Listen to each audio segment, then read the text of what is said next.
Hey everyone, welcome back. सबसे पहले congratulations, अगर तुम यहाँ तक आ गए हो इसका मतलब है तुम सीरियसली प्रिपरेशन कर रहे हो। और ट्रस्ट मी, कंसिस्टेंसी ही वो चीज़ है जो CSIR क्वालिफाई करवाती है। इंटेलिजेंस तो बाद में आती है। आज हम शुरू करने वाले हैं एक ऐसा टॉपिक जिससे सिर्फ बायोकेमिस्ट्री ही नहीं, ऑलमोस्ट पूरी बायोलॉजी चलती है, और वो है एंजाइम्स। ऑनेस्टली बोलूँ ना, अगर एंजाइम्स एक दिन के लिए स्ट्राइक पर चले जाएं तो हमारी बॉडी के अंदर कुछ भी प्रॉपर्ली काम ही नहीं कर पाएगा। डाइजेशन रुक जाएगा, DNA रेप्लिकेशन नहीं होगा, प्रोटीन्स नहीं बनेंगे, ATP नहीं बनेगा, मतलब लाइफ लिटरली पॉज हो जाएगी। और इसी वजह से एंजाइम्स को बायोलॉजी का वर्कफोर्स भी बोला जाता है। लेकिन एक चीज़ सबसे पहले याद रखना, एंजाइम को डेफिनेशन या क्लासिफिकेशन से मत स्टार्ट करना, पहले उसका लॉजिक समझना। एक सिंपल सा क्वेश्चन, अगर मैं तुमसे बोलूं कि ग्लूकोज और ऑक्सीजन एक टेस्ट ट्यूब में डाल दो तो थ्योरेटिकली क्या होना चाहिए? रिएक्शन होना चाहिए, राइट? क्योंकि फाइनल प्रोडक्ट तो कार्बन डाइऑक्साइड और वाटर ही बनना है। लेकिन प्रैक्टिकल में होता क्या है? कुछ भी नहीं। दिन भर रख दो, महीने भर रख दो, रिएक्शन ऑलमोस्ट नहीं होता है। अब दूसरा एक्सपेरिमेंट सोचो, वही ग्लूकोज अगर बॉडी के अंदर गया, कुछ ही सेकेंड्स में ग्लाइकोलिसिस स्टार्ट, ATP बनना शुरू। इतना बड़ा डिफरेंस क्यों? ग्लूकोज तो वही था, ऑक्सीजन भी वही थी, डिफरेंस सिर्फ एक था, एंजाइम। यहीं से एंजाइम की इम्पोर्टेंस समझ आती है। और अब एक और इंटरेस्टिंग बात, लोग जनरली बोल देते हैं कि एंजाइम रिएक्शन करवाता है। ये सेंटेंस थोड़ा इनकम्प्लीट है। एंजाइम रिएक्शन करवाता नहीं है, रिएक्शन को पॉसिबल बनाता है। ये डिफरेंस बहुत ज़्यादा इम्पॉर्टेंट है। अच्छा सोचो, तुम्हारे घर के बाहर एक बहुत ऊंची दीवार है, तुम्हें दीवार की दूसरी साइड जाना है। ऑप्शंस क्या है? या तो दीवार तोड़ दो, या तो उसके उस पार जंप मार लो, या एक गेट यूज़ करो। वॉल तोड़ना तो इम्पॉसिबल है, जंप मारना मुश्किल, गेट ईजीएस्ट ऑप्शन है। एंजाइम एग्जैक्टली वही गेट है। रिएक्शन वैसे भी हो सकती है, बस उसके लिए बहुत ज़्यादा एनर्जी चाहिए थी। एंजाइम एक शॉर्टकट पाथवे बना देता है जिससे कि रिएक्शन ईजीली हो जाती है, और इसी शॉर्टकट को साइंस की लैंग्वेज में बोलते हैं लोअर एक्टिवेशन एनर्जी। अब एक्टिवेशन एनर्जी नाम सुनते ही लोग डरते हैं। एक्चुअली ये कॉन्सेप्ट बहुत इजी है।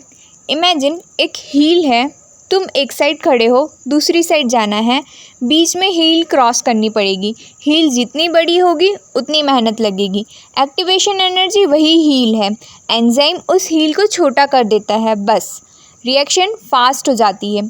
एक चीज़ ध्यान रखना, एंजाइम रिएक्शन की स्टार्टिंग और एंडिंग एनर्जी चेंज नहीं करता है, सिर्फ बीच का हर्डल कम करता है। ये CSIR का फेवरेट स्टेटमेंट है। अगर ऑप्शन आए, enzyme changes delta G of reaction, enzyme changes equilibrium constant, enzyme lowers activation energy. अब इसमें से सही ऑप्शन कौन सा है? तो ऑब्वियसली लास्ट वाला, क्योंकि रिएक्शन फास्ट होना मतलब ज़्यादा प्रोडक्ट बनेगा, ऐसा नहीं होता है। रिएक्शन फास्ट होने का मतलब प्रोडक्ट जल्दी बनेगा। फाइनल इक्विलिब्रियम कितना होगा वो एंजाइम डिसाइड नहीं करता है। सपोज़ बिना एंजाइम रिएक्शन कंप्लीट होने में 100 साल लगेंगे, एंजाइम के साथ वही रिएक्शन 1 सेकेंड में हो गई, फाइनल प्रोडक्ट सेम होंगे, बस स्पीड बदल गई। ये डिफरेंस बहुत ज़्यादा इंपॉर्टेंट है। अब एक और लॉजिकल क्वेश्चन, एंजाइम खुद क्यों नहीं कंज्यूम होता? हर बार सेम एंजाइम दोबारा कैसे यूज़ हो जाता है? सिंपल सा रीज़न है, एंजाइम रिएक्शन के बाद वापस ओरिजिनल स्टेट में आ जाता है। इमेजिन तुम एक लॉकस्मिथ हो, रोज़ 500 लॉक्स खोलते हो, हर लॉक खुलने के बाद तुम खुद थोड़ी ना टूट जाते हो। वैसे ही एंजाइम हर सबस्ट्रेट को प्रोसेस करता है, लेकिन खुद परमानेंटली चेंज नहीं होता है। इस वजह से बॉडी को हर सेकंड नए एंजाइम बनाने की ज़रूरत नहीं पड़ती। अब आते हैं सबस्ट्रेट पर। सबस्ट्रेट मतलब वो मॉलिक्यूल जिसके ऊपर एंजाइम काम करेगा। फॉर एग्जांपल अमाइलेज जिसका सबस्ट्रेट है स्टार्च, लैक्टेस जिसका सबस्ट्रेट है लैक्टोज, लाइपेज सबस्ट्रेट लिपिड। है ना इजी? अब अगला सवाल, एंजाइम सबस्ट्रेट को पहचानता कैसे है? क्या रैंडमली किसी भी मॉलिक्यूल पर काम कर देता है? तो बिल्कुल नहीं। यहाँ एंट्री होती है एक्टिव साइट की। एक्टिव साइट को तुम एंजाइम का वर्किंग चैम्बर समझ सकते हो। पूरा एंजाइम इतना बड़ा प्रोटीन होता है, लेकिन एक्चुअल रिएक्शन सिर्फ एक छोटे से पॉकेट में होती है, और ये पॉकेट इतना स्पेसिफिकली डिज़ाइंड होता है कि सिर्फ स्पेसिफिक सबस्ट्रेट ही उसके अंदर फिट होता है। यहीं से एक बहुत ही फेमस मॉडल आया था, लॉक एंड की मॉडल। ये मॉडल एमिल फिशर ने दिया था। कॉन्सेप्ट बहुत सिंपल था। जैसे एक पर्टिकुलर की में सिर्फ एक लॉक फिट होती है, वैसे ही सबस्ट्रेट भी सिर्फ अपने एंजाइम के एक्टिव साइट में ही फिट होता है। सुनने में बहुत अच्छा लगता है, लेकिन एक प्रॉब्लम थी। रियल प्रोटीन्स रिजिड नहीं होते, वो फ्लेक्सिबल होते हैं। और इसी वजह से बाद में एक और मॉडल आया जो आज ज़्यादा एक्सेप्टेड है, induced fit model.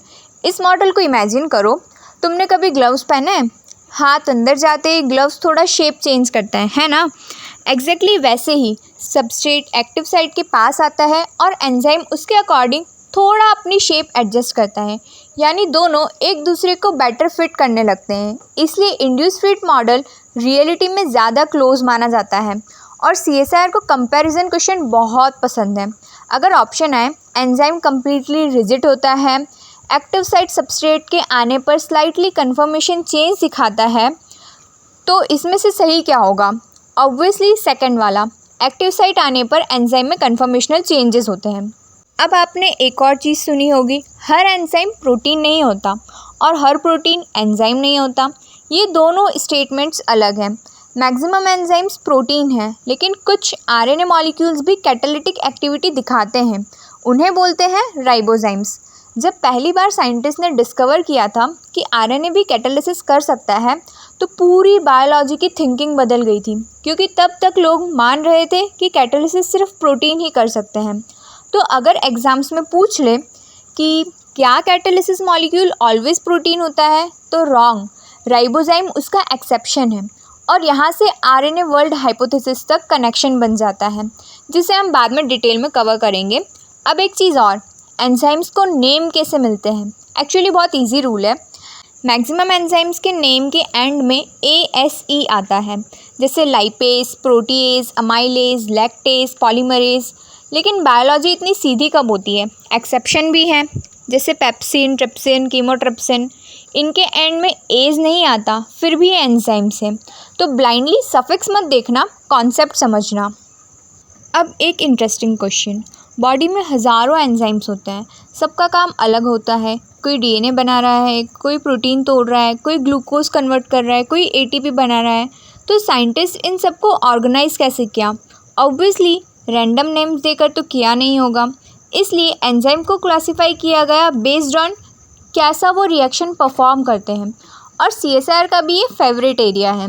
Good news, सिर्फ 6 मेजर क्लासेस याद रखनी है, बस उनका लॉजिक समझ लो, रटना भी नहीं पड़ेगा। सबसे पहले क्लास 1, ऑक्सीडो रिडक्टेज। नाम से ही क्लू मिल रहा है, ऑक्सीडेशन और रिडक्शन, यानी इलेक्ट्रॉन का ट्रांसफ़र। अगर किसी रिएक्शन में इलेक्ट्रॉन एक मॉलिक्यूल से दूसरे मॉलिक्यूल तक जा रहा है, ऑलमोस्ट श्योर ऑक्सीडो रिडक्टेज ही इन्वॉल्व होगा। For example dehydrogenase, oxidase, reductase, catalase, peroxidase, ये सब इसी फैमिली के मेंबर्स हैं।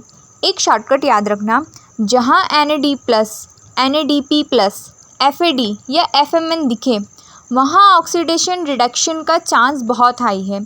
और ऑक्सीडेशन रिडक्शन मतलब ऑक्सीडो रिडक्टेज। एग्जाम्पल ले लो, लैक्टेट डिहाइड्रोजिनेज, ये लैक्टेट और पाइरूवेट के बीच इलेक्ट्रॉन ट्रांसफ़र करता है। Class 2, transferase. अब इमेजिन करो, एक मॉलिक्यूल के पास फॉस्फेट है, दूसरे के पास नहीं, और फॉस्फेट ट्रांसफ़र हो गया, बस ट्रांसफरेज। कोई मिथाइल ग्रुप ट्रांसफ़र करे, ट्रांसफरेज। अमाइनो ग्रुप ट्रांसफ़र करे, ट्रांसफरेज। एसिटाइल ग्रुप ट्रांसफ़र करे, अगेन ट्रांसफरेज। रूल सिंपल है, ग्रुप ट्रांसफ़र जहाँ भी हो रहा है वहाँ ट्रांसफरेज आएगा। For example kinases, transaminase, methyl transferase, acetyl transferase. और यहाँ एक बहुत कॉमन कन्फ्यूजन होती है, स्टूडेंट सोचते हैं काइनेज ATP बनाता है, बिल्कुल नहीं, काइनेज फॉस्फेट ट्रांसफ़र करता है। यूजुअली ATP से फॉस्फेट लेकर किसी सबस्ट्रेट पर चिपकाता है, इसीलिए काइनेज एक्चुअली ट्रांसफरेज फैमिली का मेंबर है। ये पॉइंट CSIR पूछ चुका है। क्लास 3 है हाइड्रोलेज। अब नाम देखो, हाइड्रो मतलब वाटर, हाइड्रोलेज रिएक्शन में वाटर यूज़ होता है और वाटर यूज़ करके बॉन्ड तोड़ दिया जाता है।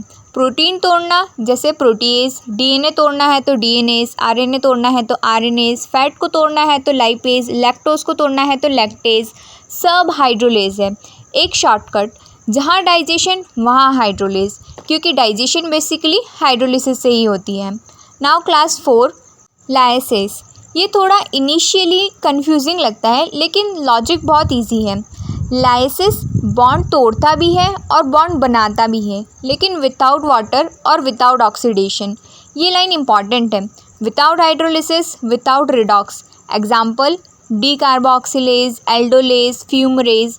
ये रिएक्शन में डबल बॉन्ड भी बन सकता है, डबल बॉन्ड टूट भी सकता है, इसलिए लाइसेस को अलग ही कैटेगरी दी गई है। क्लास 5 है आइसोमरेज। ये सबसे इजी है, एक ही molecule, formula same, atom same, बस अरेंजमेंट चेंज। जैसे कि ग्लूकोज 6-फॉस्फेट फ्रक्टोज 6-फॉस्फेट में कन्वर्ट होता है, मॉलिक्यूल वही है, बस स्ट्रक्चर चेंज, आइसोमराइजेशन हो जाता है, इसलिए एंजाइम का नाम आइसोमरेज है। म्यूटेज भी इसी फैमिली का मेंबर है, इपीमरेज भी, रेसिमेज भी, सब अरेंजमेंट में एक्सपर्ट है। क्लास 6 आती है लाइगेसेस।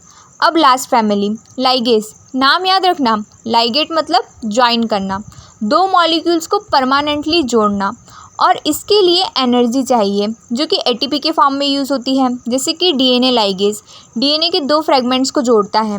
ग्लूटामिन सिंथेसिस, कार्बोक्सिलेज, ये सब एटीपी यूज़ करके नए बॉन्ड्स बनाते हैं।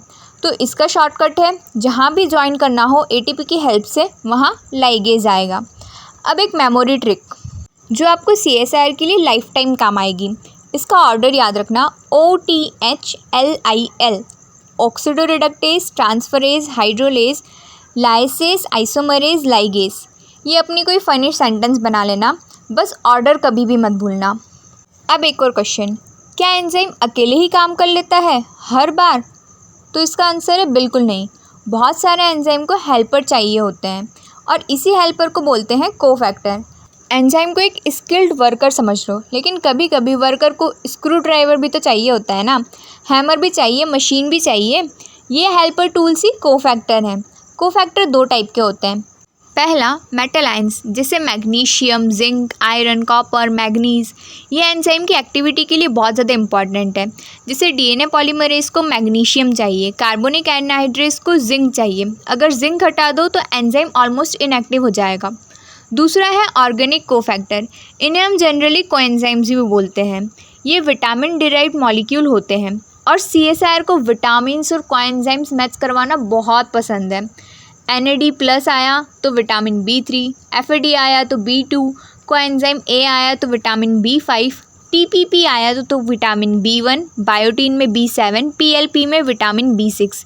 ये लिस्ट एक बार रिवाइज कर लेना बहुत अच्छे से, क्योंकि एग्ज़ाम में बहुत काम आती है। अब कुछ नए वर्ड्स जहाँ स्टूडेंट्स हमेशा कंफ्यूज होते हैं। Apo enzyme, holo enzyme and को एंजाइम। इसका डिफरेंस समझ लो। एपो एंजाइम मतलब सिर्फ प्रोटीन पार्ट, जहाँ पे हेल्पिंग एब्सेंट रहती है और यूजुअली इनएक्टिव रहता है। कोफैक्टर या कोएंजाइम ऐड कर दो, अब कंप्लीट एंजाइम बन गया। इस कंप्लीट एक्टिव एंजाइम को बोलते हैं होलो एंजाइम, यानी apo enzyme plus cofactor equals holo enzyme, और बस इतना ही। और फाइनली कोएंजाइम और प्रोस्थेटिक ग्रुप में डिफरेंस। कोएंजाइम एंजाइम से लूजली अटैच्ड होता है, रिएक्शन के बाद अलग भी हो सकता है, फॉर एग्जांपल NAD+। लेकिन प्रोस्थेटिक ग्रुप टाइटली अटैच्ड रहता है, जैसे कि FAD इन मैनी फ्लेवोप्रोटीन्स। ये इजीली सेपरेट नहीं होता है। एग्ज़ाम में स्टेटमेंट आ सकता है कि NAD+ is a prosthetic group, तो इसका आंसर है गलत, क्योंकि NAD+ जो है वो एक्ट करता है कोएंजाइम की तरह। एंजाइम्स और कोफैक्टर तो यहीं कंप्लीट होते हैं। अब हम आ चुके हैं उस टॉपिक पर जिसे देखकर CSIR एस्पिरेंट्स थोड़ा नर्वस हो जाते हैं, एंजाइम काइनेटिक्स। वैसे सच बोलूँ, ये टॉपिक इतना डिफ़िकल्ट नहीं है जितना लोग समझते हैं। प्रॉब्लम सिर्फ इतनी है, लोग फार्मूला रटना शुरू कर देते हैं, जबकि पूरा चैप्टर सिर्फ कॉमन सेंस का है। आज का टारगेट सिंपल है। लेक्चर ख़त्म होने के बाद अगर तुमसे कोई पूछे, केम और वीमेक्स पूछ ले, तो बिना फार्मूला देखे एक्सप्लेन कर पाओ, बस इतना ही मेरा टारगेट है। इमेजिन दिस, मान लो तुम एक टी स्टॉल पर खड़े हो और चाय बनाने वाला बंदा एंजाइम है, कस्टमर सबस्ट्रेट है और टी प्रोडक्ट है। अब सुबह के 6 बजे हैं, सिर्फ एक कस्टमर आया। चाय वाले के पास पूरा फ्री टाइम है, जैसे ही कस्टमर आया इंस्टेंट चाय बना दी। अब 5 कस्टमर आए, अभी भी मैनेजेबल है। 20 कस्टमर आ गए, चाय वाला जल्दी जल्दी काम कर रहा है, चाय का प्रोडक्शन भी बढ़ गया है। अब इमेजिन 100 कस्टमर लाइन में खड़े हैं, चाय वाला कितना भी जल्दी काम कर दे, 1 सेकेंड में एक ही चाय बना सकता है। अब प्रोडक्शन और इंक्रीज़ नहीं होगा। ये कॉन्सेप्ट है एंजाइम सैचुरेशन का। इनिशियली सबस्ट्रेट कम होता है, इसलिए रिएक्शन स्पीड रैपिडली इंक्रीज़ करती है। जैसे जैसे सबस्ट्रेट बढ़ता है रिएक्शन और फास्ट होती है, लेकिन एक पॉइंट के बाद सारे एंजाइम्स बिजी हो जाते हैं, हर एक्टिव साइट ऑक्यूपाइड हो जाती है और सबस्ट्रेट और बढ़ाओ रिएक्शन स्पीड ऑलमोस्ट सेम रहेगी। इस मैक्सिमम स्पीड को बोलते हैं Vmax और इसकी सिंपल सी डेफिनेशन है maximum possible reaction velocity is called as Vmax। अब ग्राफ इमेजिन करो, एक्स एक्सिस पर सबस्ट्रेट कंसंट्रेशन, वाई एक्सिस पर रिएक्शन वेलोसिटी। ग्राफ सीधी लाइन नहीं होता, कर्व होता है। शुरू में एक्सपोनेंशियल जाता है और बाद में फ्लैट। ये फ्लैट होना ही सैचुरेशन है और जिस लेवल पर ग्राफ फ्लैट हो गया वही Vmax। अब सबसे फेमस टर्म Km, इस वर्ड ने स्टूडेंट्स की नींद उड़ा के रखी है। एक्चुअली Km कोई डरावनी चीज़ नहीं है। इसकी डेफिनेशन सुनो। Km वो सबस्ट्रेट कंसंट्रेशन है जहाँ रिएक्शन स्पीड एग्जैक्टली Vmax के हाफ होती है। बस इतनी सी ही तो डेफिनेशन है। लेकिन एक क्वेश्चन है, साइंटिस्ट ने हाफ Vmax ही क्यों चूज़ किया, फुल Vmax क्यों नहीं? इसका रीज़न भी सिंपल है। Full Vmax practically accurately measure करना डिफ़िकल्ट होता है, हाफ Vmax ईजीली आइडेंटिफाई हो जाता है, इसलिए Km एक स्टैंडर्ड पैरामीटर बन गया। एक चीज़ याद रखना, Km जितना छोटा होता है एंजाइम उतना ही पावरफुल। क्यों? क्योंकि उसको हाफ मैक्सिमम स्पीड तक पहुंचने के लिए बहुत कम सबस्ट्रेट चाहिए। मतलब एंजाइम सबस्ट्रेट को स्ट्रांगली पकड़ लेता है, यानी हाई एफिनिटी। और अगर Km बहुत बड़ा हुआ तो एंजाइम को काम करने के लिए बहुत सबस्ट्रेट चाहिए, मतलब एफिनिटी कम हो जाएगी। इसके लिए गोल्डन लाइन याद रखना, low Km equals to high affinity and high Km equals to low affinity. इसको कभी उल्टा मत करना, ये डायरेक्ट MCQ फेवरेट है। Vmax जो है वो एंजाइम की क्वांटिटी पर डिपेंड करता है। अगर एंजाइम डबल कर दिया Vmax भी ऑलमोस्ट डबल हो जाएगा। लेकिन Km एंजाइम अमाउंट से चेंज नहीं होता, चाहे एंजाइम 10 मॉलिक्यूल हो या 10 लाख मॉलिक्यूल, एफिनिटी उतनी ही रहेगी। ये बहुत ज़्यादा इम्पॉर्टेंट स्टेटमेंट है। नेक्स्ट थिंग, टर्नओवर नंबर, जिसको हम Kcat भी बोलते हैं। ये बताता है कि एक एंजाइम मॉलिक्यूल 1 सेकेंड में मैक्सिमम कितने सबस्ट्रेट मॉलिक्यूल को प्रोडक्ट में कन्वर्ट कर सकता है। Higher the value of Kcat means faster the enzyme. अब सिर्फ Kcat देखकर तो डिसीजन नहीं ले सकते हैं, एफिनिटी भी इम्पॉर्टेंट है। इसलिए साइंटिस्ट यूज़ करते हैं Kcat डिवाइडेड बाई Km, जिसका Kcat हाई और Km लो, वही मोस्ट इफ़िशिएंट एंजाइम है और इसी को हम कैटालिटिक इफ़िशियंसी भी बोलते हैं। इसके अलावा माइकलिस मेंटन इक्वेशन भी बहुत ज़्यादा इंपॉर्टेंट है, जिसका फार्मूला हमेशा याद रखना। इसकी इक्वेशन बेसिकली ये बताती है कि रिएक्शन वेलोसिटी किस पर डिपेंड करती है, 3 चीज़ों पर, Vmax, सबस्ट्रेट कंसंट्रेशन और Km। जब सबस्ट्रेट बहुत ज़्यादा कम होता है तो रिएक्शन ऑलमोस्ट सबस्ट्रेट के प्रोपोर्शनल होती है।